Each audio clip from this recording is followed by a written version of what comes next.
마태복음 7장 15절에서 20절 말씀입니다. 거짓 선지자들을 삼가라. 양의 옷을 입고 너희에게 나아오나 속에는 노략질하는 일이라. 그들의 열매로 그들을 알지니 가시나무에서 포도를 또는 엉겅퀴에서 무화과를 따겠느냐. 이와 같이 좋은 나무마다 아름다운 열매를 맺고 못된 나무가 나쁜 열매를 맺나니 좋은 나무가 나쁜 열매를 맺을 수 없고 못된 나무가 아름다운 열매를 맺을 수 없느니라. 아름다운 열매를 맺지 아니하는 나무마다 찍혀 불에 던져지느니라. 이러므로 그들의 열매로 그들을 알리라. 아멘. 마태복음 강해 53번째 시간입니다. 오늘은 마태복음 7장 15절부터 20절의 말씀을 가지고 Wolf in Sheep's Clothing 이란 제목으로 함께 나누기를 원합니다. 부제목은 그들의 열매로 그들을 알리라입니다. 발음이 좋지 않은데요. 이 Wolf in Sheep's Clothing이라는 게 영어 속담이라고 합니다. 그러니까 양의 옷을 입은 늑대라는 건데요. 먼저 이미지들을 한번 볼까요? 다음 화면 한번 좀 해주실래요? 예.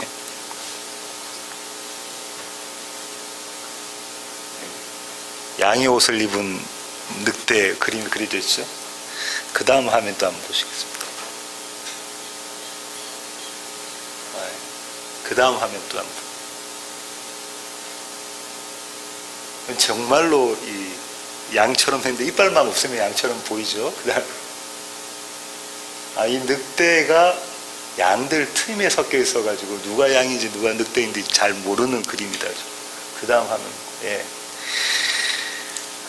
이 영어 속담 한국말로 번역하면은 양의 옷을 입은 늑대, 이 영어 속담의 뜻은 이런 겁니다. 자신의 본성을 감추고 얌전한 채 하면서 그 양들을 협박하는 사람들, 또 다른 표현으로는 위선자 이렇게 이야기를 하는데요.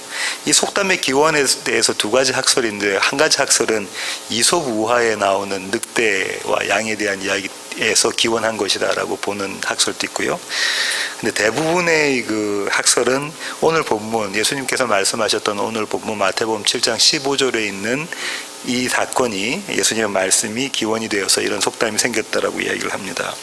오늘은 이 속담과 관련된 내용입니다. 오늘 이 마태복음 7장 15절 거짓 선지자들을 삼가라. 양의 옷을 입고 너희에게 나아오나 속에는 노략질하는 일이라. 이 구절을 가지고 어떻게들 해석을 하냐면은 설교자와 교회에 대한 경고라고 해석을 하죠. 그래서 교회에 대해서는 설교자의 말씀과 함께 그가 전하는 말씀대로 그가 삶을 살아내는지를 봐라. 예수님께 순종하는, 하나님의 말씀에 순종하는 설교자인가 그런 목사인가를 봐라라고 이야기를 하고요. 설교자에게는 전하는 말씀대로 자신이 입으로 내뱉은 말씀대로 그렇게 살려고 노력을 해라 이렇게 이야기를 하죠. 그래서 그랜트 오스본이라는 신학자는 이렇게 얘기합니다. 많은 성도들이 재능 있는 설교자의 카리스마에 매료되지만 아주 유창한 설교를 하고 아주 멋있는 설교를 하고 카리스마 있는 설교를 하면 많은 성도들이 거기에 매료가 되지만 그 매력에 빠지지만 역설적이게도 그들의 삶은 성도들에게 모범되는 삶을 살지 않는 경우 실패하는 경우가 종종 있다. 왕왕 있다 이렇게 이야기를 합니다. 그래서 교회도 그렇고 설교자도 그렇고 이 말씀을 명심해라 이렇게 결론을 짓습니다. 맞는 말이긴 하지만 많이 좀 부족한 해석인데요. 오늘 본문은 이렇게 시작합니다. 15절이 명령으로 시작하죠. 성도에 대한, 교회에 대한 권면으로 시작합니다. 주님 이렇게 말씀하십니다. 거짓 선지자를 삼가라. 그러고 난 다음부터 16절부터 20절을 보시면, 오늘 본문을 한번 보십시오. 16절부터 20절을 보시면 이 거짓 선지자들을 삼가하는 해결책, 솔루션, 그 삼가하는 방법에 대해서 제시해 주시는데 이게 인클루지오 구조로 되어 있어요. 수미상관 구조로 되어 있습니다. 16절 어떻게 시작하죠? 16절 상반절이 그들의 열매로 그들을 알지니 이렇게 시작하고요. 20절은 이렇게 끝납니다. 이러므로 그들의 열매로 그들을 알리라. 수미상관 구조죠. 인클루지오 구조입니다. 샌드위치 구조죠.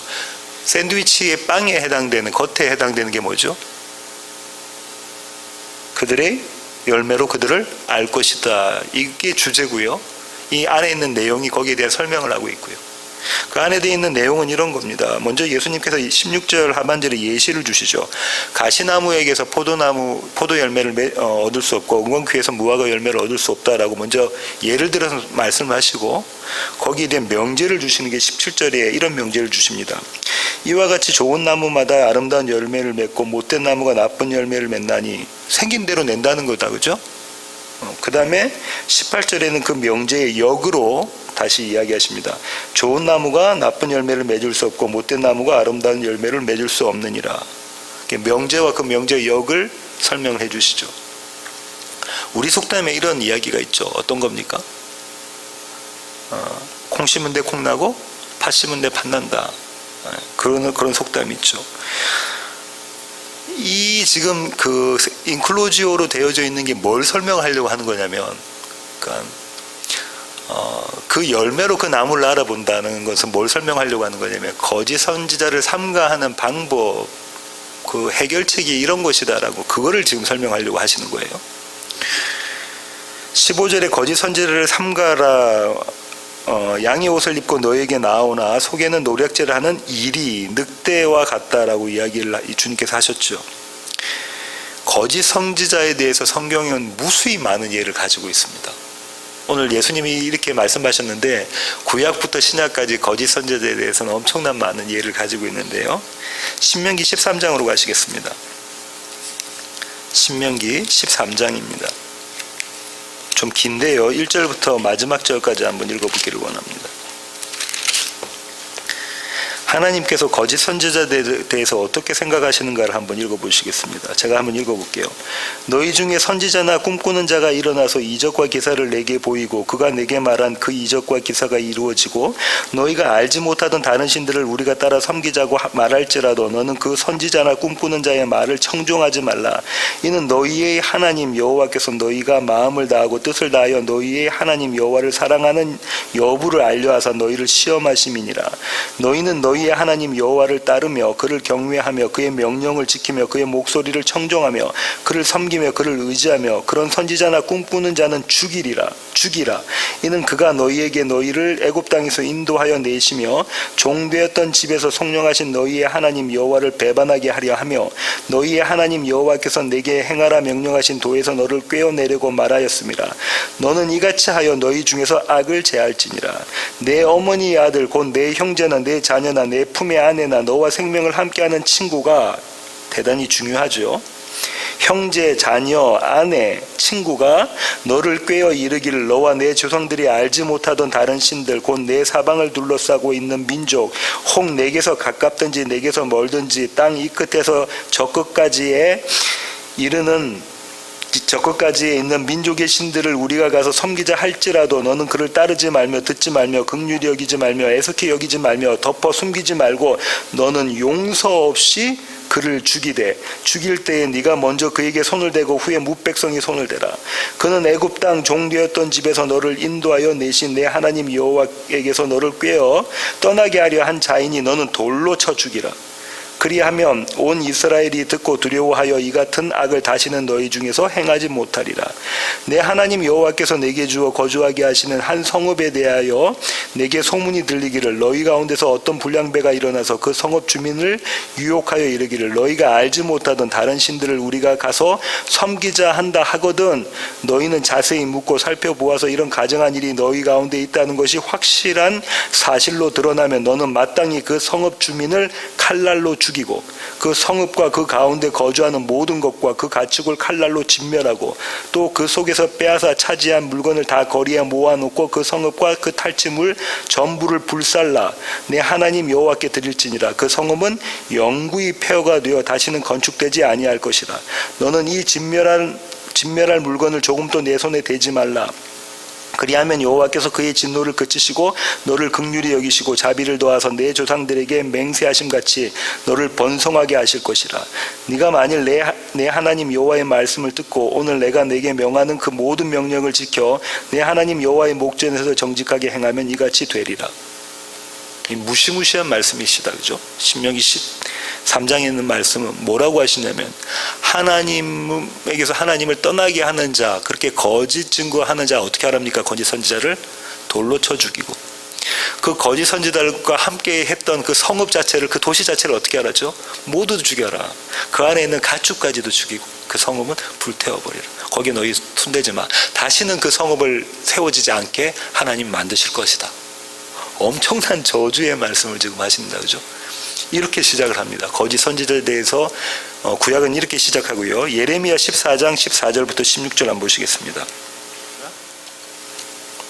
여호와께서 내게 이르시되 선지자들이 내 이름으로 거짓 예언을 하도다. 나는 그들을 보내지 아니하였고 그들에게 명령하거나 이르지 아니하였거늘 그들이 거짓 계시와 점술과 헛된 것과 자기 마음의 거짓으로 너에게 예언하는도다.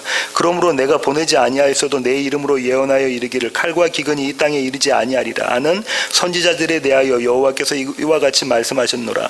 그 선지자들은 칼과 기근에 멸망할 것이요 그들의 예언을 받은 백성은 기근과 칼로 말미암아 예루살렘 거리에 던짐을 당할 것인즉 그들을 장사할 자가 없을 것이요 그들의 아내와 아들과 딸이 그렇게 되리니 이는 내가 그들의 악을 그 위에 부음이니라. 예레미야가 이야기하는 거짓 선지자들은 뭐라고 이야기한다죠? 이 땅에 뭐가 없다고 하죠? 칼과 기근이 이 땅에 이르지 않는다라고 이야기를 한다고 하죠. 늘 잘 될 거야, 늘 잘 될 거야 이야기하는 게 거짓 선지자라고 예레미야 선지자가 이야기를 하네요. 같은 예레미야 23장 25절부터 한번 보실까요? 23장 25절. 내 이름으로 거짓을 예언하는 선지자들의 말에 내가 꿈을 꾸었다고 말하는 것을 내가 들었노라. 거짓을 예언하는 선지자들이 언제까지 이 마음을 품겠느냐? 그들은 그 마음의 강교함을 예언하느니라. 그들이 서로 꿈꾼 것을 말하니 그 생각인즉 그들의 조상들이 바알로 말미암아 내 이름을 잊어버린 것 같이 내 백성으로 내 이름을 잊게 하려 함이로다. 여호와의 말씀이니라. 꿈을 꾼 선지자는 꿈을 말할 것이요 내 말을 받은 자는 성실함으로 내 말을 말할 것이라. 겨가 어찌 알곡과 같겠느냐? 여호와의 말씀이니라. 내 말이 불같지 아니하냐? 바위를 쳐서 부스러뜨리는 방망이 같지 아니하냐? 여호와의 말씀이라. 그러므로 보라 서로 내 말을 도둑질하는 선지자들을 내가 치리라. 여호와의 말씀이니라. 보라 그들이 혀를 놀려 여호와가 말씀하셨다 하는 선지자들을 내가 치리라. 하나님의 말씀을 도둑질하는 자들, 하나님의 말씀을 가로채는 자들을 하나님께서 반드시 죽이신다라고 말씀하고 계신다. 이게 또 무서운 말씀이시죠. 마지막으로 구약의 마지막으로 에스겔 13장 1절부터 7절 한번 보시겠습니다. 에스겔 13장 1절부터 7절입니다. 에스겔 13장 1절입니다. 여호와의 말씀이 내게 임하여 이르시되 인자에 너는 이스라엘에 예언하는 선지자들에게 경고하여 예언하되 자기 마음대로 예언하는 자에게 말하기를 너희는 여호와의 말씀을 들으라. 주 여호와의 말씀에 본 곳이 없이 자기의 심령을 따라 예언하는 어리석은 선지자에게 화가 있을진저 이스라엘아 너희 선지자들은 황무지에 있는 여우 같으니라. 너희 선지자들이 성 무너진 곳에 올라가지도 아니하였으며 이스라엘 족속을 위하여 여호와의 날에 전쟁에서 견디게 하려고 성벽을 수축하지도 아니하였느니라.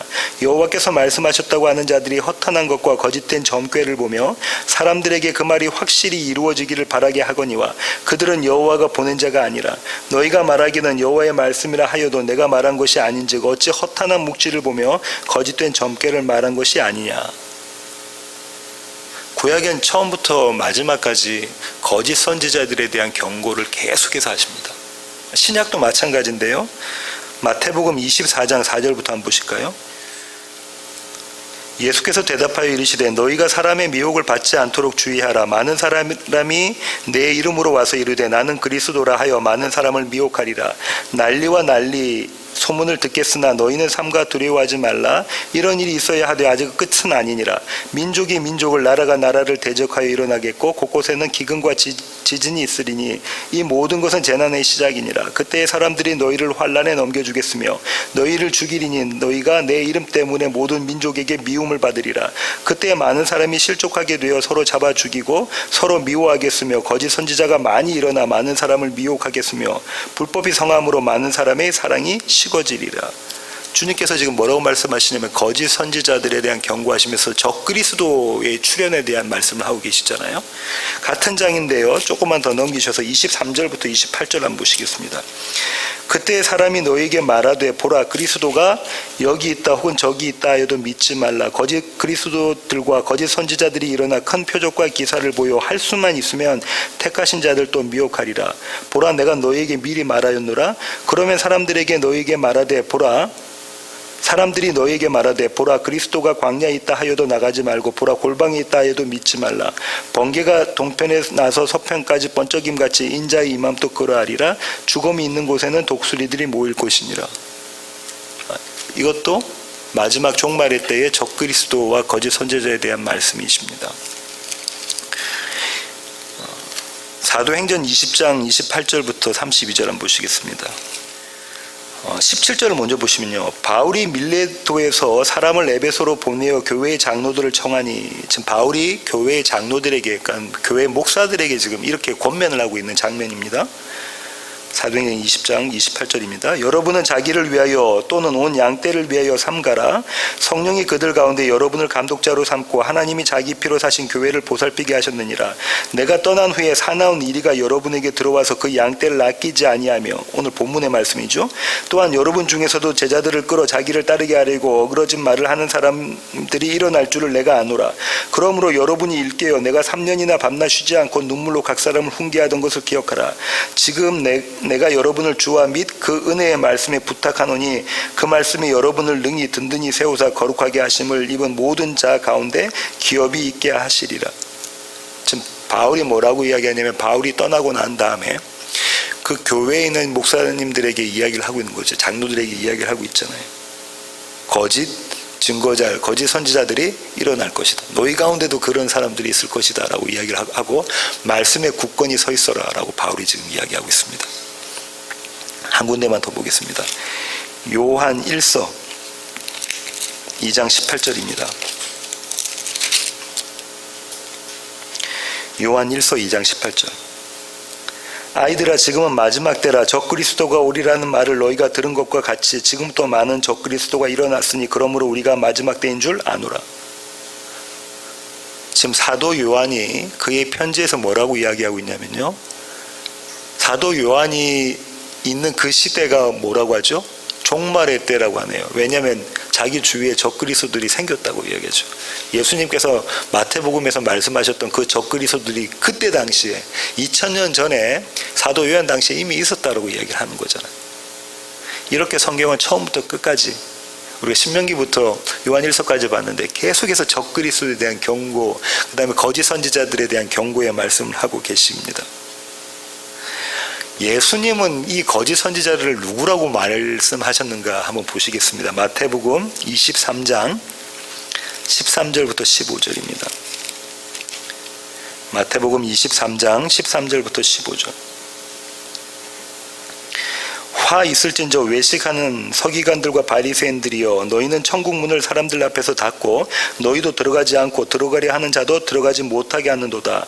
화 있을진저 외식하는 서기관들과 바리새인들이여, 너희는 교인 한 사람을 얻기 위하여 바다와 육지를 두루 다니다가 생기면 너희보다 배나 더 지옥 자식이 되게 하는도다.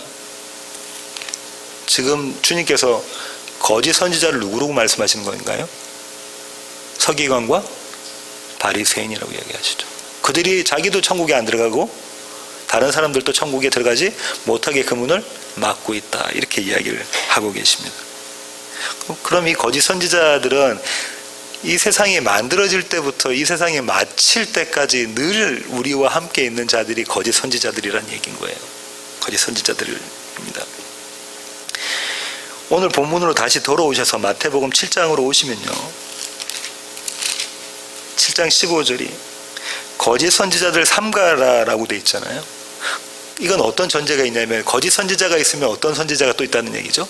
참 선지자가 있다는 것이고, 거짓 선지자를 삼가라는 얘기는 참 선지자를 받아들이라라는 말씀과 같은 거다, 그죠? 이런 전제를 가지고 있는 것이죠. 오늘 본문 15절부터 시작하는 바로 앞선 구절인 13절과 14절이 뭐냐면, 좁은 문으로 들어가라, 그 다음에 넓은 문이, 너희 앞에 좁은 문과 넓은 문이 있다라는 이 말씀을 하시잖아요. 거짓 선지자는 어떤 문과 어떤 길로 인도하는 자들인 거죠? 13절과 14절을 보시면 거짓 선지자들은 넓은 문과 넓은 길로 인도하는 자들이고, 참 선지자는 좁은 문과 좁은 길로 인도하는 자일 겁니다. 그죠? 그러면 좁은 문과 좁은 길로 인도하시는 분이 누구신가요? 예, 그 길과 문의 주인 되시는 예수 그리스도. 성경이 이야기하는 참 선지자는 예수 그리스도시다라는 거죠. 그게 분명한 사실이고요. 그 참 선지자인 예수 그리스도를 내 안에 품고 있는 자, 그를 성경은 참 선지자라고 이야기를 한다는 거예요. 그 온전하신 참 선지자와 내가 한 연합돼서 한 몸 되어 있기 때문에 내가 참 선지자가 되는 거죠. 그런 사람이 침례 요한입니다. 그렇죠? 침례 요한이 자기의 손가락 끝에 구약의 전 메시지를 담아서 가르치신 분이 누구죠? 예수 그리스도. 그죠? 예수 그리스도입니다. 그분이 좁은 문이고 그분이 좁은 길입니다. 그분이 우리의 구원자고 그분이 메시아입니다라고 가르쳤잖아요. 참 선지자인 역할을 한 사람이 침례 요한인 것이죠. 이렇게 너희는 거짓 선지자를 구별하고 참 선지자를 구별해서 참 선지자의 말씀은 받고 거짓 선지자의 말씀은 삼가해라, 거부해라 라고 주님께서 말씀하시고 난 다음에 설명해 주시는 것이 그들의 열매를 구별하라는 거잖아요. 그들의 열매를 구별해라. 이 열매에 대한 이야기를 지금 누가 하고 있냐면 참 선지자인 침례 요한이 하고 있는데요. 마태복음 3장 7절부터 10절 보겠습니다. 마태복음 3장 7절부터 10절입니다. 요한이 많은 바리새인들과 사두개인들이 침례 베푸는 대로 오는 것을 보고 이르되 독사의 자식들아 누가 너희를 가르쳐 임박한 진노를 피하라 하더냐. 그러므로 회개에 합당한 열매를 맺고 속으로 아브라함이 우리 조상이라고 생각하지 말라. 내가 너희에게 이르노니 하나님이 능히 이 돌들로도 아브라함이 자손이 되게 하시리라. 이미 도끼가 나무 뿌리에 놓였으니 좋은 열매를 맺지 아니하는 나무마다 찢겨 불에 던져지리라. 이게 오늘 본문의 얘기를 지금 침례 요한이 이미 앞서서 하고 있다. 그렇죠? 예수님께서 하신 말씀하고 있습니다. 뭐라고 이야기하냐면 바리새인과 사두개인들을 보고 독사의 자식들아, 독사의 새끼들아, 야 이 독사 새끼들아 이야기하고 난 다음에 뭐라고 이야기하죠? 회개에 합당한 열매를 맺어, 이렇게 이야기를 하고 있네요. 회개에 합당한 열매가 과연 뭘까? 이런 궁금증이 생긴다. 그죠? 서기관과 바리새인들은 당시 유대 사람들에게 존경을 받던 사람들입니다. 그들의 행위로 나도 저런 사람, 저렇게 하나님의 율법을 순종하는 사람, 율법을 지켜내는 사람이었으면 좋겠다라고 존경을 받던 자들이에요. 금식하고요, 구제하고요, 기도했던 자들입니다. 그렇게 열심히 살았던 자들이 그냥 빈둥빈둥 이렇게 살았던 게 아니라 아주 열심을 내서 살았던 자들입니다. 근데 그들이 내세웠던 그런 것들은 다 그들의 의였다는 거죠. 하나님의 자리를 자신들이 차지해버린 자신들의 의였다는 겁니다. 그런 그들을 향해서 침례 요한이 이야기하는 것이 회개에 합당한 열매를 맺으라는 얘기입니다. 회개에 합당한 열매는 다른 말로는 좋은 열매, 아름다운 열매일 거고요. 오늘 본문에 비추어서는 아름다운 열매고요. 이 열매는 율법과 선지자들의 강령에 해당되는 겁니다. 그게 뭔가요? 하나님 사랑, 이웃 사랑이죠. 그 하나님 사랑과 이웃 사랑을 우리에게 먼저 대접하신 분이 누구라고요? 예수 그리스도입니다. 그러니까 회개에 합당한 열매가 뭘까요? 예수 그리스도를 믿는 것, 그분을 나의 주인으로 삼는 것. 우리는 이렇게 쉽게 생각하죠. 나 예수 믿어요. 나 예수 잘 믿습니다. 그분이 2000년 전에 나를 위해서 이 땅에 오시고 십자가에 못 박혀 죽으셨고, 그분이 나의 죄를 다 사해 주셨고, 나는 그분이 나의 구원자고 주인이라고 믿습니다라고 고백한다고 믿는 게 아니고요. 그 고백은 립 서비스로 언제든지 할 수 있는 고백입니다. 그렇죠? 정말 성경이 이야기하는 회개에 합당한 열매는 어떤 거냐면요, 내가 죽고 그 자리에 예수가 사시는 겁니다. 내가 죽는 자만이 그 고백이 참된 고백이 될 수 있기 때문에 그렇습니다. 다시 정리해 보면요, 이 세상에는 두 종류의 열매가 있다고 주님 말씀하시는데, 좋은 열매, 아름다운 열매는 예수고요, 그분을 믿는 것이 회개에 합당한 열매가 되고요. 나쁜 열매, 아름답지 못한 열매는 어떤 겁니까? 우상을 섬기는 것, 세상을 섬기는 것, 다시 말하면 나 자신을 섬기는 것, 내가 주인 되어지는 것, 내가 하나님 자리를 찬탈하는 것, 그것이 나쁜 열매인 거죠.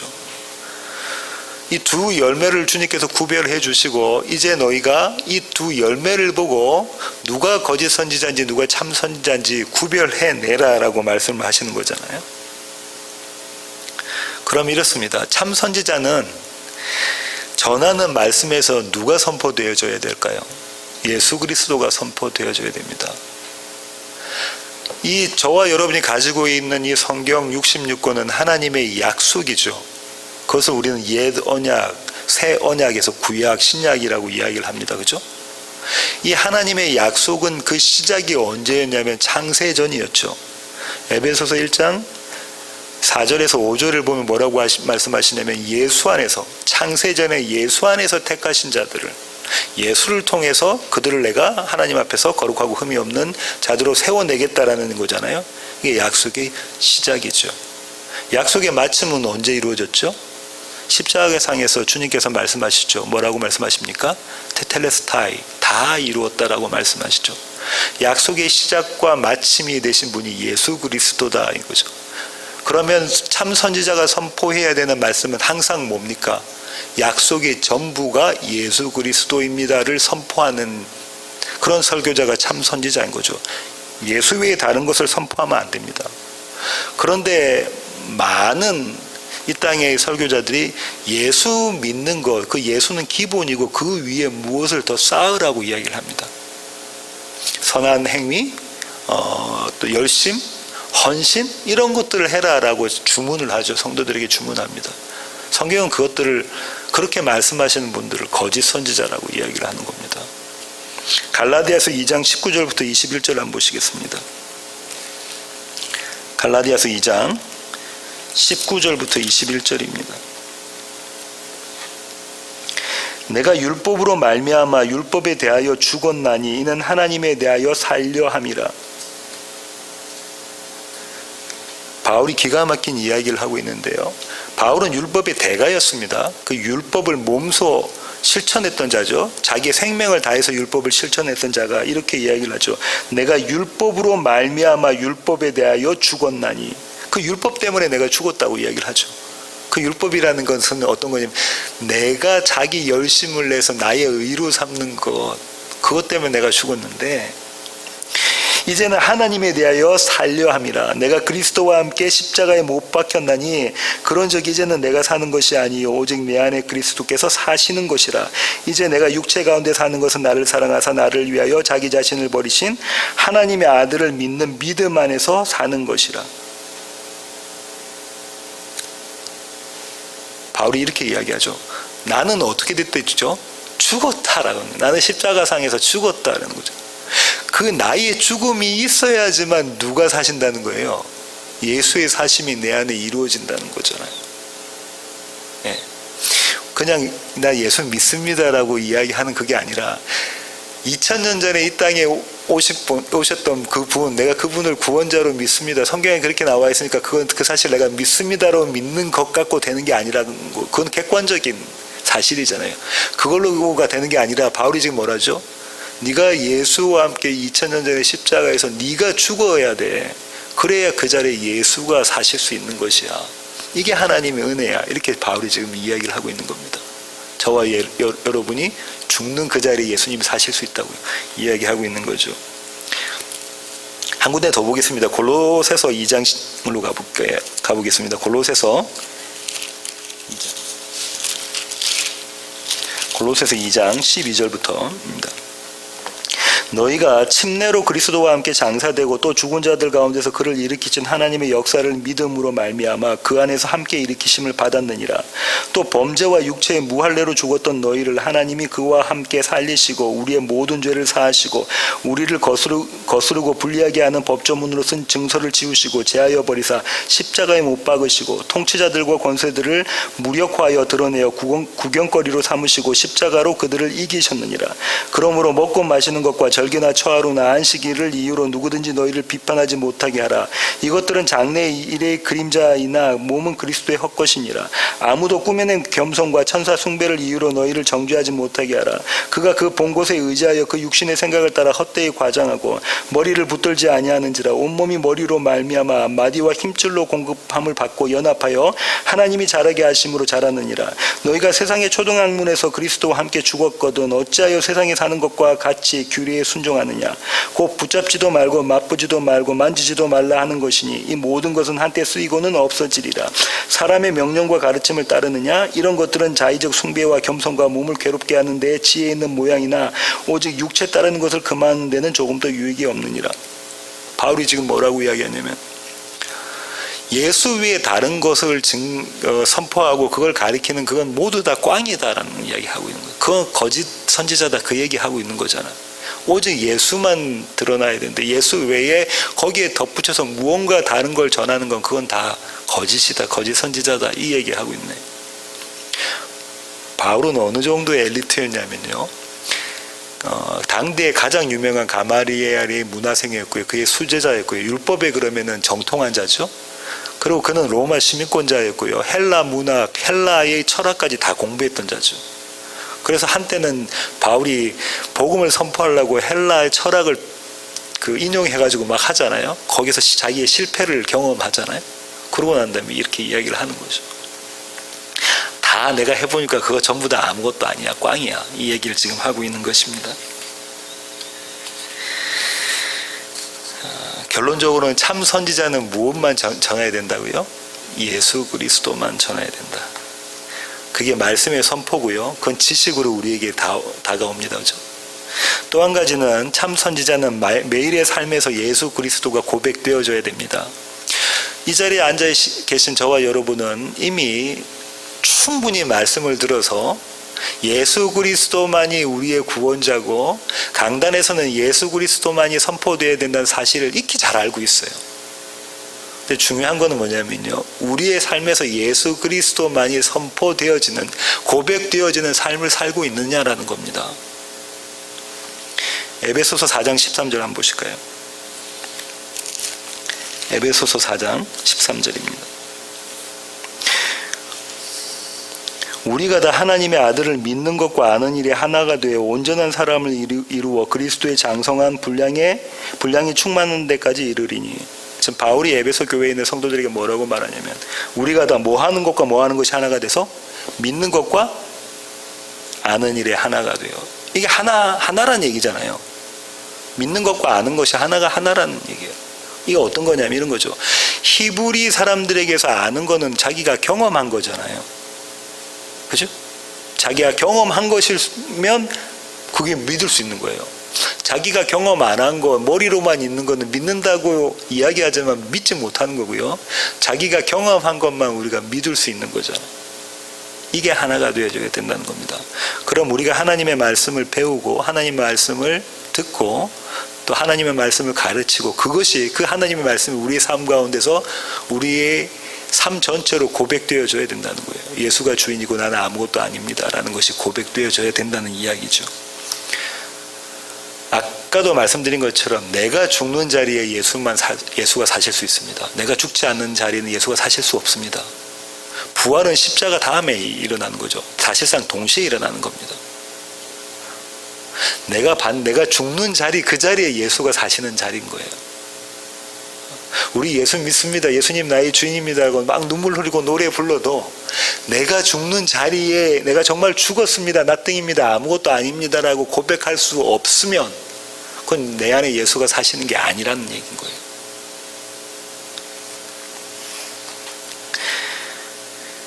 이처럼 전하는 말씀과 삶에서의 고백 모두가 예수 그리스도가 증거가 되면 그 사람은 참 선지자입니다. 고린도전서 15장 10절 보시겠습니다. 고린도전서 15장 10절입니다.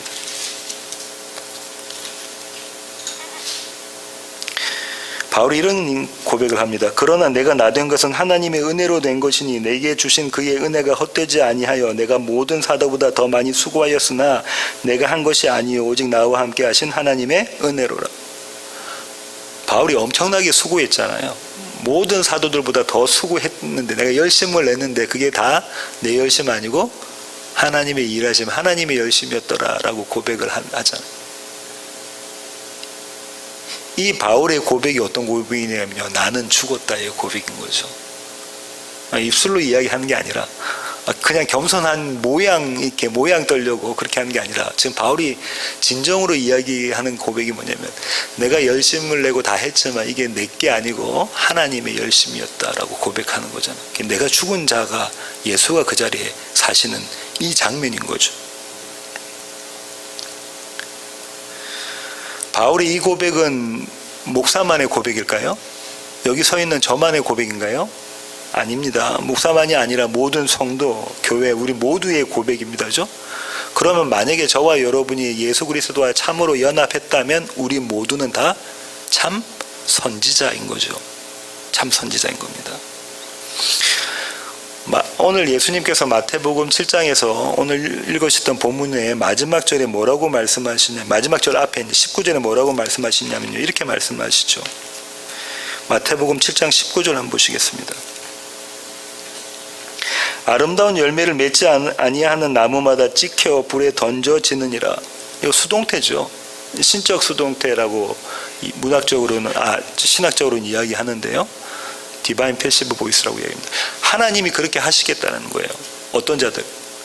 나쁜 열매 맺는 자들은 그 나쁜 나무는, 못된 나무는 찍어서 불에 집어 던지겠다라고 이야기를 하죠. 이 불을 게헨나라고 신학자들은 다 동의를 하고요. 게헨나. 흰놈의 골짜기 된 거죠. 24시간 불이 타고 있는 거, 그 쓰레기 소각장에 대한 이야기죠. 그래서 신학자들은 이렇게 이야기합니다. 이 구절은 예수님께서 종말적인 심판에 대한 구절이다. 그러니까 종국적으로는 예수 믿지 않는 자들은 다 지옥 가고 예수 믿는 사람들은 다 천국 간다라고 그 말씀을 하시려고 하시는 것이다라고 이야기를 하시는데요. It's okay입니다. But not enough입니다. 충분하지가 않습니다. 맞는 말이긴 한데요. 충분하지가 않는데요. 저는 이렇게 생각합니다. 이 구절에 예수님께서 말씀하시고자 하는 것은 이 구절에 하나님의 농부의 마음을 담고 있는데요. 이 농부의 마음이 어떤 거냐면요. 저는 할아버지가 시골에서 농사를 지으셨거든요. 그 농사를 짓는 분, 농사꾼, 농부의 농심이라는 걸 알 수가 있는데, 얼마나 자기가 재배하는 작물을 아끼시냐면, 마치 이런 겁니다. 우리 난을 키우면 난을 좋아하는 사람은 아침 저녁으로 난을 닦아주잖아요. 걸레로 닦아주잖아요. 그 잎사귀를. 그런 것처럼 농사를 짓는 사람들은 자기가 재배하는 작물에 대한 마음을 가지고 있습니다. 자기 새끼인 거예요. 그러면 지금 이거는 그 하나님의 농심을 여기에 담아서 예수님께서 지금 말씀하고 계시는 거라고요. 뭐라고 말씀하십니까?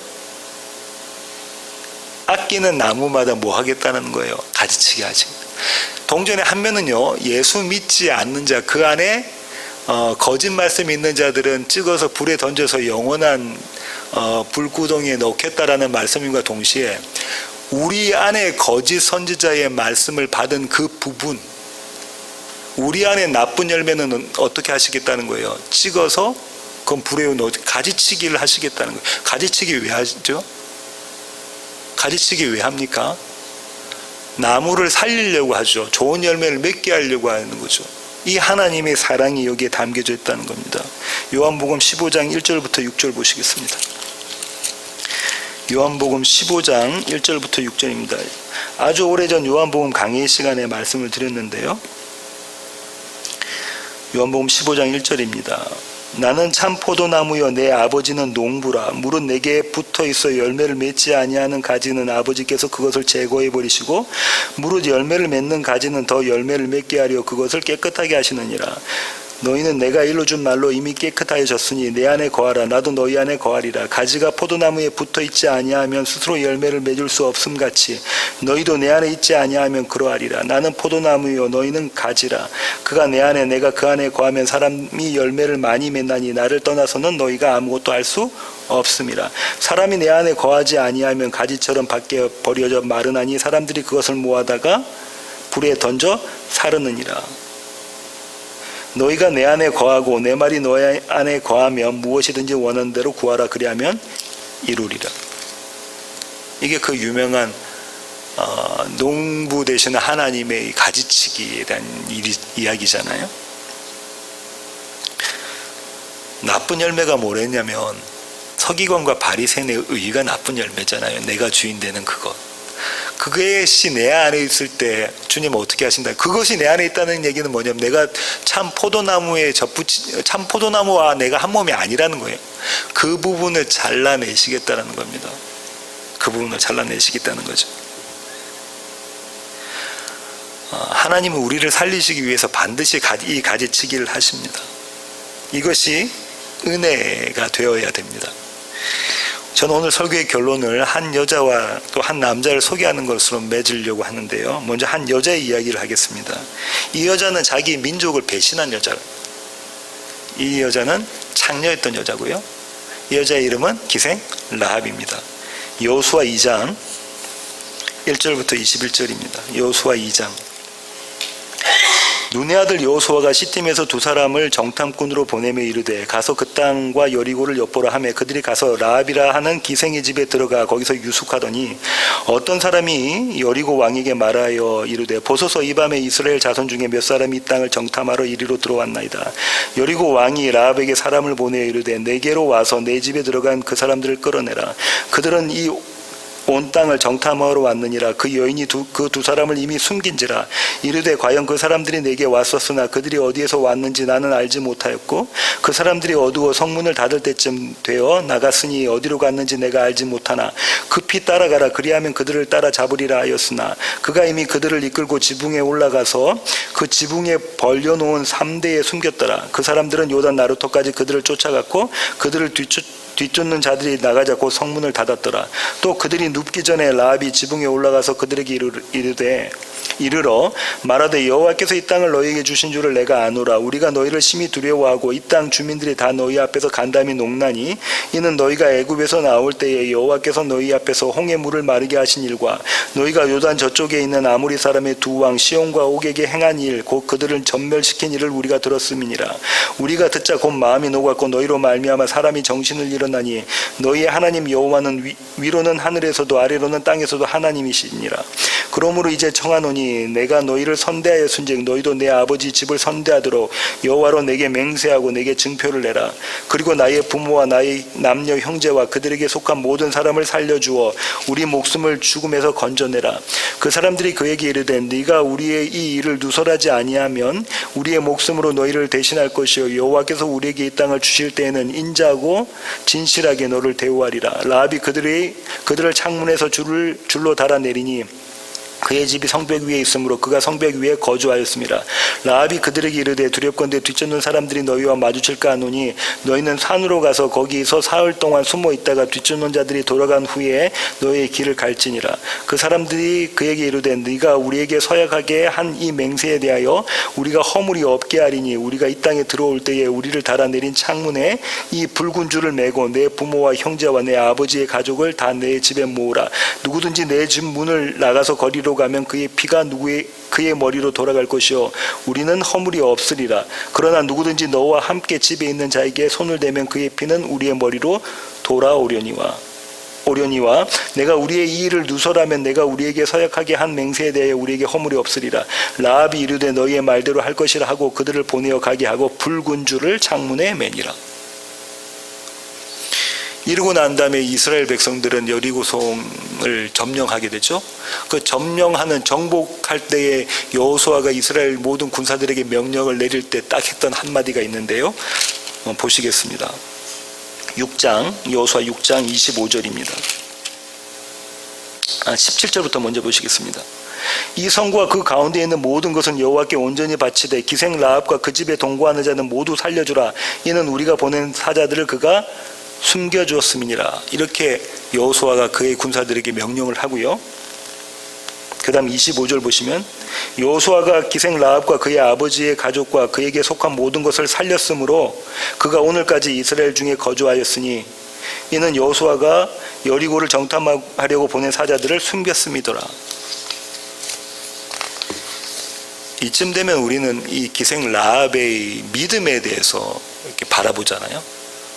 기생 라합이 얼마나 믿음 있는 자인지. 대한 거에 포커스를 맞추잖아요. 기생 라합은 자기 민족을 배신한 자잖아요.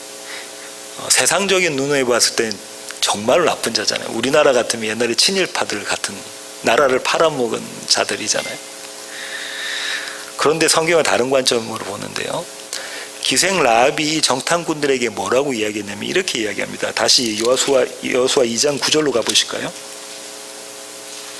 거기서 이런 이야기가 나오죠.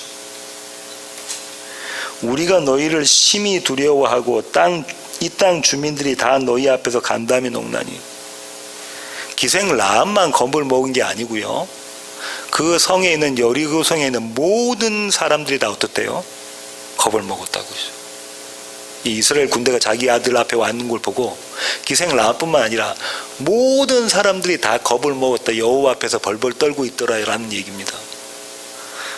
근데 우연처럼 이스라엘 군대의 정탐꾼들은 기생 라합의 집에 들어가게 됩니다. 기생 라합의 구원의 시작은 어디서부터냐면요. 이 정탐꾼들이 그녀의 집에 들어가는 것으로 시작하죠. 이게 구원이라는 얘기인 거죠. 우리는 거기에 포커스를 주지 않는단 말이죠. 한 사람 얘기를 더 할게요. 이 기생 라합과는 비교할 수 없을 정도로 그 반대의 입장에 서 있던 남자가 있습니다. 이 남자는 자기 민족을 끔찍이 아끼는 자고요. 자기 민족을 위해서 용을 쓰고 힘을 쓰는 자였습니다. 그래서 마침내 하나님의 명령까지 반대했던 자죠. 이 사람 이름이 요나입니다. 요나서 1장 3절 보시겠습니다.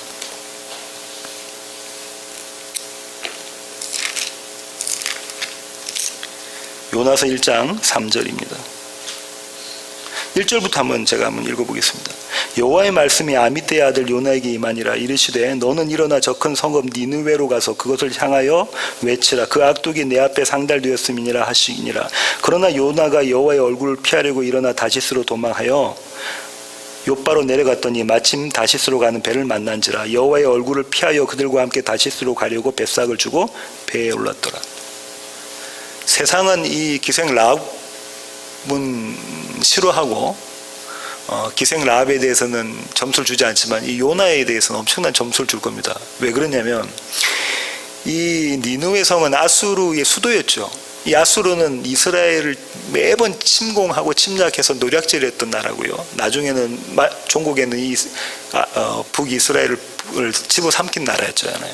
그런 나라인데 적국이란 말이죠. 적국에 가서 뭐하라고 합니까? 그대로 두면 저 적국이 멸망하니까 거기 가서 복음 전해라라고 이야기를 하잖아요. 주님 그렇게 명령하실 때 뭐라고 반응을 하죠? 이 요나는 아니요, 저는 그럴 수가 없습니다. 저는 떠나겠습니다. 저는 하나님의 말씀에 순종할 수 없습니다. 저는 제 민족을 사랑합니다라고 이 얘기를 합니다. 조금 더 보실까요?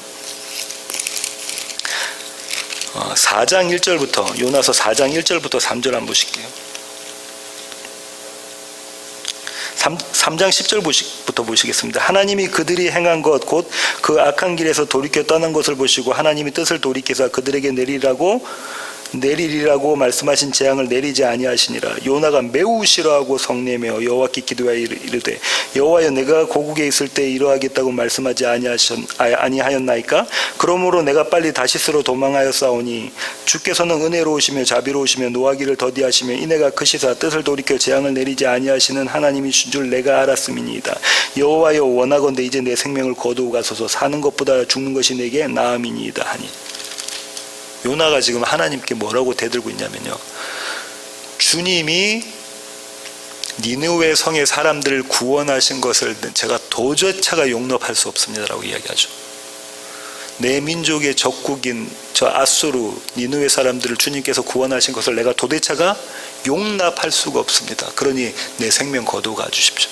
자기의 생명을 바쳐서 자기 민족인 이스라엘을 사랑했던 자가 요나입니다. 그죠? 그러면은 요나에게 자기 민족 이스라엘은 누군가요? 자기의 의인 거죠. 서기관과 바리새인의 의인 거죠.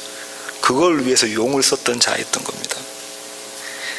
근데 문제는요, 요나서가 왜 우리에게 아주 의미심장하냐면 하나님은 요나를 그대로 내버려 두지 않으신다는 거예요. 그에게 가지치기를 하십니다. 그 가운데 나쁜 열매를 끊어버리시는 그 가지치기를 하시는데요. 그 가지치기가 참으로 은혜스럽습니다. 다시 요나서 1장 7절부터 12절 보실까요? 그들이 서로 이르되 자 우리가 제비를 뽑아 이 재앙이 누구로 말미암아 우리에게 임하였나 알아보자 하고 곧 제비를 뽑으니 제비가 요나에게 뽑힌지라. 무리가 그에게 이르되 청하건대 이 재앙이 누구 때문에 우리에게 임하였는가 말하라. 내 생업이 무엇이며 내가 어디서 왔으며 내 나라가 어디며 어느 민족에 속하였느냐 하니 그가 대답하되 나는 히브리 사람이요 바다와 육지를 지신 하늘의 하나님 여호와를 경외하는 자로라 하고 자기가 여호와의 얼굴을 피함인 줄을 그들에게 말하였으므로 무리가 알고 심히 두려워하여 이르되 내가 어찌하여 그렇게 행하였느냐 하니라. 바다가 점점 흉흉한지라 무리가 그에게 이르되 우리가 너를 어떻게 하여야 바다가 우리를 위하여 잔잔하겠느냐 하니 그가 대답하되 나를 들어 바다에 던지라. 그리하면 바다가 너희를 위하여 잔잔하리라. 요나가 하나님의 낯을 피해서 다시스로 가는 배를 타기 위해서 요방으로 내려갔고 몇 개월 만에 한 번씩 오는 배가 마침내 거기 있어서 다시스행 배를 타고 가잖아요. 그런데 풍랑이라는 사건이 요나의 삶 가운데 일어납니다. 갑자기 풍랑이 일어나죠. 그리고 배가 뒤집혀서 이제 파산 지경에 있습니다. 그때 사람들이 요나에게 물어보죠. 왜냐하면 각자 자기 신들에게 구원을 요청했는데 아무도 안 구원해 주시거든요. 그 요나에게 물어보면 이게 너 때문 아니냐? 제비 뽑기 하니까 요나가 걸렸잖아요. 그럼 네가 사실대로 이야기해. 내가 하나님의 낯을 피해서 도망가다 그랬다. 그럼 어떻게 하면 되지? 나를 바다에 집어던져. 이게 하나님의 가지치기입니다. 요나의 삶 가운데 어떤 사건, 어떤 환경, 어떤 상황이 일어나죠. 그 가운데서 요나가 지금까지 알고 있었던, 지식적으로 알고 있었던 복음, 하나님, 여호와의 하나님에 대한 걸 경험하게 됩니다. 저와 여러분이 이미 많이 알고 있는 이 하나님에 대한 성경 말씀이 그의 삶 가운데 경험하게 되죠. 요나가 바로 이야기하잖아요. 하나님이 참 하나님이다. 여호와가 참 하나님이다. 고백을 하잖아요. 그러면서 나를 죽여라 라고 이야기를 하는 그 복음을 고백하게 되죠. 그렇게 경험합니다. 이렇게 경험하고 난 다음에 요나는 바다에 들어가 빠지게 되죠. 이제 사망의 자리에 갔을 때 물고기에 나타나서 요나를 잡아먹습니다. 요나는 물고기 뱃속에 있죠. 또 다른 환경이 자기 앞에 닥쳐집니다. 그때 요나가 하나님께 기도를 하게 됩니다. 보실까요? 2장 1절부터 보십시오. 2장 1절부터 요나가 물고기 뱃속에서 그의 하나님 여호와께 기도하여 이르되 내가 받는 고난으로 말미암아 여호와께 불러 아뢰었더니 주께서 내게 대답하셨고 내가 스올의 뱃속에서 부르짖었더니 주께서 내 음성을 들으셨나이다. 주께서 나를 깊음 속 바다 가운데 던지셨으므로 큰 물이 나를 둘렀고 주의 파도와 큰 물결이 다 내 위에 넘쳤나이다. 내가 말하기를 내가 주의 목전에서 쫓겨났을지라도 다시 주의 성전을 바라보겠나이다 하였나이다. 물이 나를 영혼까지 둘러싸우며 깊음이 나를 에워싸고 바다풀이 나의 머리를 감쌌나이다. 내가 산의 뿌리까지 내려갔사오며 땅이 그 빗장으로 나를 오랫도록 막았사오나 나의 하나님 여호와여 주께서 내 생명을 구덩이에서 건지셨나이다. 내 영혼이 내 속에서 피곤할 때에 내가 여호와를 생각하였더니 내 기도가 주께 이르러 싸우며 주의 성전에 미쳤나이다. 거짓되고 헛된 것을 숭상하는 모든 자는 자기에게 베푸신 은혜를 버렸사오나 나는 감사하는 목소리로 주께 제사를 드리며 나의 서원을 주께 갚겠나이다. 구원은 여호와께 속하였나이다 하니라. 여호와께서 그 물고기에게 말씀하시며 요나를 육지에 토하니라. 물고기 배 안에서 이 사망의 자리잖아요. 이 사망의 자리에서 요나가 하나님께 기도하죠. 하나님은 구원자십니다 라고 기도를 할 때 하나님이 어떤 역사를 일으키게 하시죠? 그 기도에 응답하셔서 육지에 토해내는 작업을 하시죠. 이쯤 되면 요나는 어떻게 되죠? 기쁘고 즐거운 마음으로 니느웨 성에 가서 뭘 해야 됩니까? 복음을 선포해야 되는 자죠. 그런데 요나가 또 뭐라고 하냐면 하나님이 요나에게 3장 보시면 너 가서 니느웨 성에 가서 복음 선포해 하니까 뭐라고 하죠? 며칠 동안 다녀야 될 니느웨 성에 그냥 건성으로 가면서 이 성이 멸망할 거야, 이 성이 멸망할 거야 큰 소리로 외치지도 않고 아마 그랬을 것 같아요. 니느웨 성은 사흘 동안 걸을 만큼 큰 성인데 하루 동안 다니면서 외치죠. 복음을 선포합니다. 마지못해 그렇게 외치죠. 요나는 똑같은 모습으로 드러나는 겁니다. 그때 하나님께서 요나의 삶 가운데 또 다른 사건을 일으키십니다. 그 또 다른 사건은 4장 5절부터 한번 보실까요? 4장 5절부터 요나가 성읍에 나가서 그 성읍 동쪽에 앉아 거기서 자기를 위하여 초막을 짓고 그 성읍에 무슨 일이 일어나는가를 보려고 그 그늘 아래에 앉았더라. 하나님 여호와께서 박넝쿨을 예비하사 요나를 가리게 하셨으니 이는 그의 머리를 위하여 그늘이 지게 하며 그의 괴로움을 면하게 하려 하심이었더라. 요나가 박넝쿨로 말미암아 크게 기뻐하였더니 하나님이 벌레를 예비하사 이튿날 새벽에 그 박넝쿨을 갉아먹게 하시며 치더니라. 해가 뜰 때에 하나님이 뜨거운 동풍을 예비하셨고 해는 요나의 머리에 쪼임에 요나가 혼미하여 스스로 죽기를 구하여 이르되 사는 것보다 죽는 것이 내게 나으니이다 하니라. 하나님이 요나에게 이르시되 내가 이 박넝쿨로 말미암아 성내는 것이 어찌 옳으냐 하시니 그가 대답하되 내가 성내어 죽기까지 할지라도 옳으니이다 하니라. 여호와께서 이르시되 내가 수고도 아니하고 재배도 아니하고 하룻밤에 났다가 하룻밤에 말라버린 이 박넝쿨을 아꼈거든. 하물며 이 큰 성읍 니느웨에는 좌우를 분별하지 못하는 자가 12만 명이요 가축도 많이 있나니 내가 어찌 아끼지 아니하겠느냐 하시니라. 요나의 삶 가운데 또 다른 사건을 하나님께서 허락하셔서 그 요나를 가르치게 하시잖아요. 갑자기 졸지에 이 동풍이 불어가지고 막 더워서 어쩔 줄 모르고 정신이 혼미한 가운데 있는데 박넝쿨이 싹 자라가지고 그늘을 만들어주죠. 그러다가 또 벌레가 와서 그 박넝쿨을 갉아먹어서 그 박넝쿨이 시들어들어 버리죠. 이런 사건을 통해서 하나님께서 요나가 갖고 있는 요나 마음속에 담겨져 있는 여호와 하나님 복음에 대한 것을 진정으로 경험하게 하시는 일들을 하십니다. 이쯤 요나의 삶을 돌이켜보면 아까 저와 여러분이 읽으셨던 신명기 13장의 말씀이 은혜로 다가와야 됩니다. 다시 신명기로 가겠습니다. 신명기 13장입니다. 신명기 13장 12절부터 한번 보실까요? 내 하나님 여호와께서 내게 주어 거주하게 하시는 한 성읍에 대하여 내게 소문이 들리기를 너희 가운데 어떤 불량배가 일어나서 그 성읍 주민을 유혹하여 이르기를 너희가 알지 못하던 다른 신들을 우리가 가서 섬기자 한다 하거든. 너는 자세히 묻고 살펴보아서 이런 가증한 일이 너희 가운데 있다는 것이 확실한 사실로 드러나면 너는 마땅히 그 성읍 주민을 칼날로 죽이고 그 성읍과 그 가운데 거주하는 모든 것과 가축을 칼날로 진멸하고 또 그 속에서 빼앗아 차지한 물건을 다 거리에 모아놓고 그 성읍과 그 탈취물 전부를 불살라 네 하나님 여호와께 드릴지니 그 성읍은 영구히 폐허가 되어 다시는 건축되지 아니할 것이다. 그 성읍 하나님을 믿지 않는 하나님으로부터 우상으로 나아가게 하는 그 거짓 선지자가 있는 그리고 그 거짓 선지자의 말씀을 받은 그 성읍 모든 주민들 깡그리 뭐 하라고 그러죠? 깡그리 다 죽여버려. 그 안에 있는 가축도 다 죽여버려. 불질러서 폐허 만들어 다시는 그 성이 그 자리에 건축되지 않게 만들어버려. 너무나 잔인하신 하나님이죠. 그 성읍에 애기는 없었겠습니까? 그 성읍에 젖먹이 애기부터 연세 드신 분들부터 그걸 한꺼번에 다 몰살시켜버려 라고 하나님께서 지금 명령하고 계시는 이 잔인함이 저와 여러분에게는 은혜로 다가와야 됩니다. 저와 여러분의 삶 가운데 하나님을 외면하고 요나처럼 하나님의 말씀을 알고 있으면서도 하나님 나는 그 하나님의 말씀 원하지 않아요. 내 삶 가운데 그 하나님의 말씀이 살아서 움직이는 거 난 경험하기 싫어요. 날 내버려 두세요 라고 그러는 자들에게 하나님이 다가오셔서 요나의 삶에 하셨던 것처럼 어떤 사건, 어떤 상황, 어떤 환경을 만들어 가셔서 뭐 하신다고요? 그 안에 있는 나쁜 열매들, 그 안에 있는 성읍에 있는 모든 사람들을 하나도 남김없이 다 쳐 죽이시고 그 성읍에 불을 지르시고 다시는 그 성읍이 일어나지 못하게 만드신다는 것.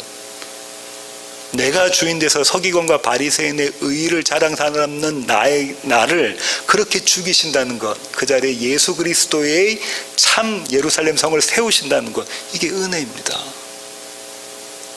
대단한 역설인데 이 역설이 은혜로 여러분의 삶 가운데 다가와야 돼요. 우리는 그냥 하루 24시간이 금방 바쁘게 이렇게 지나가지 버리잖아요. 근데 곰곰이 하루의 해를 이렇게 해가 질 때 밤에 밤 11시, 12시쯤 돼서 하루의 삶을 돌이켜보면 하나님 계속해서 우리의 삶 가운데 어떤 사건, 어떤 상황, 어떤 환경을 만들어 가셨어요. 그 가운데서 참 선지자들은 하나님의 말씀에 비추어 봐서 하나님이 내 삶 가운데 어떤 일들을 하셨나, 가지치기를 하셨나를 해석해내야 됩니다. 하나님이 나에게 무슨 일을 하셨나? 요나에게 하셨던 일이 나에게도 이루어졌나? 나의 어떠한 하나님에 대해서 대적하고 있는 거짓 선지자의 그 부분을 하나님께서 쳐내셨나? 그것을 발견하고 그래서 하나님의 일하심, 하나님의 농심, 하나님이 나를 얼마나 사랑하시는 것을 경험하고 하나님을 노래해야 됩니다. 설교의 결론을 맺겠습니다. 오늘 또 우리 안에는 거짓 선지자들이 우리에게 달콤한 소리로 속삭입니다. 뭐라고 속삭이냐면요, 참으로 너희에게 동산 모든 나무의 열매를 먹지 말라 하셨더냐? 참으로 너희에게 동산에 있는 모든 나무의 열매를 먹지 말라고 하셨더냐? 이렇게 사건과 환경과 상황들이 우리에게 다가옵니다. 이런 사건과 환경과 상황들이 다가와요. 이거 하나님이 허락하셨다고 아까 예레미야 선지자도 이야기를 했죠. 하나님이 허락하신 겁니다. 그때 거짓 선지자들은 어떻게 해석했느냐면 이렇게 해석합니다. 너희는 먹지도 말고 만지지도 말라, 너희가 죽을까 하노라. 이게 거짓 선지자예요. 너희는 먹지도 말고 만지지도 말고, 왜냐하면 너희가 죽을까 하노라. 반면에 참 선지자는 뭐라고 우리에게 말씀을 전해줄까요? 내가 먹는 날에는 반드시 죽으리라. 네가 정령 죽으리라. 그것을 먹는 날에는 정령 반드시 죽으리라. 바라기는 양의 옷을 입은 거짓 선지자를 삼가고 참 선지자이신 예수 그리스도의 말씀으로 살아가시는 세워지는 교회 모든 가족들이 되기를 원합니다. 기도하시겠습니다. 주님, 그렇습니다. 하나님, 우리는 우리 안에 있는 거짓 선지자를 발견합니다. 우리가 원하는 대로 하나님의 말씀을 해석하고 그 말씀이 우리 삶 가운데 우리가 해석된 말씀들이 실현되기를 바라고 있습니다. 하지만 우리를 끔찍이도 사랑하신 하나님께서 이런 우리를 내버려 두지 않으시고 우리가 좋은 열매 맺지 못하고 포도나무에 붙어있지 않는 가지들은 가감히 그 가지치기를 하셔서 참 포도나무로 참 가지로 우리 가운데 좋은 열매만 맺게 하시니 주님 감사합니다. 이 하나님의 놀라운 사랑을 날마다 경험하며 한 번 하나님을 찬양하는 우리 세워지는 교회 모든 지체들 되게 하여 주시옵소서.